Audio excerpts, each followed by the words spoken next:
Let me tell you something most people don't expect after an identity reset. When you start changing, life doesn't get quieter, it gets louder.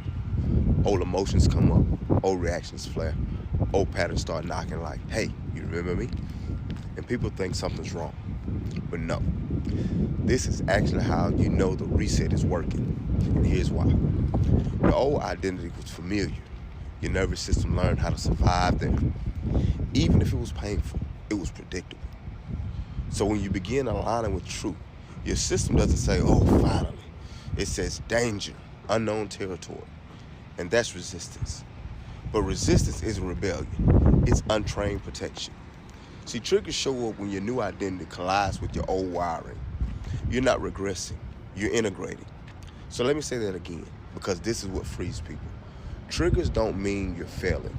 Triggers mean something unhealed is being exposed so it can be released. Old patterns fight back because they were once functional.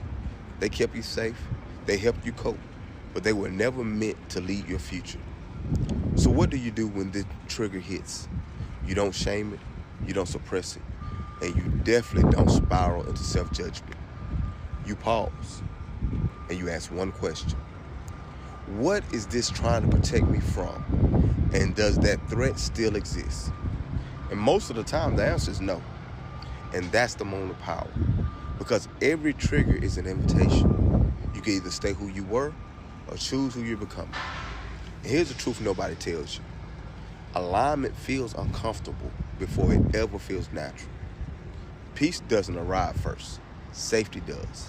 Then peace follows. So if this week feels heavy, if emotions are surfacing, old thoughts are louder than usual, you're not breaking down. You're breaking through. If this resonates with you, comment reset.